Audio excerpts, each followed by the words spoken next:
மும்மொழி கொள்கை குறித்து எல்லாம் நடிகர் விஜய் கருத்து சொல்லக்கூடாது. அப்படி சொல்வது என்றால் தனது படங்களை தமிழில் மட்டும்தான் வெளியிடுவேன் என விஜய் முதலில் சொல்ல வேண்டும் என சென்னையில் செய்தியாளர்களை சந்தித்த தமிழிசை சவுந்தரராஜன் கூறியுள்ளார். அதேபோல் தவிக தலைவர் விஜயின் பிள்ளைகள் எங்கு படிக்கிறது? சமச்சீர் பள்ளியிலா?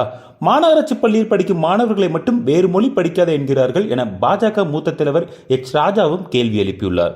இதற்கெல்லாம் காரணம் மத்திய கல்வித்துறை அமைச்சர் தர்மேந்திர பிரதான் புதிய கல்விக் கொள்கையை தமிழக அரசு ஏற்றுக்கொள்ள மறுப்பதால் 2152 கோடி நிதியை விடுவிக்க சட்டத்தில் இடமில்லை.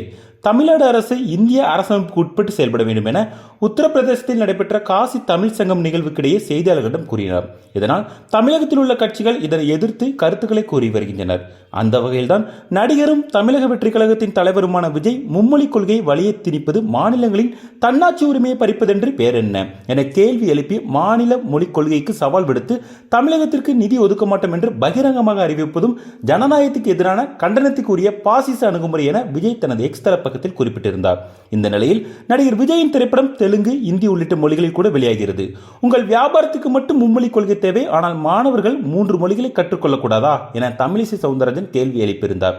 மேலும் பாசிச அணுகுமுறைகளை எந்த வடிவத்தில் யார் கையில் எடுத்தாலும் அது ஒன்றிய அரசாக இருந்தாலும் மாநில அரசாக இருந்தாலும் மக்கள் பக்கம் நின்று தமிழக வெற்றி கழகம் என்னாலும் தீர்க்கமாக எதிர்க்கும் என விஜய் மாநில அரசையும் பாசிச புள்ளியில் நிறுத்தியுள்ளது அரசியல் மேடையில் கவனம் பெற்றுள்ளது.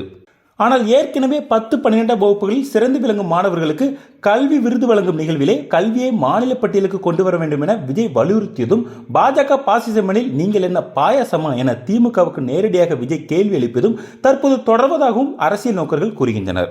இதுபோன்ற செய்திகளை மேலும் தெரிந்து கொள்ள எங்களது யூடியூப், ஃபேஸ்புக் மற்றும் ட்விட்டர் ஆப்களை சப்ஸ்கிரைப் செய்யவும்.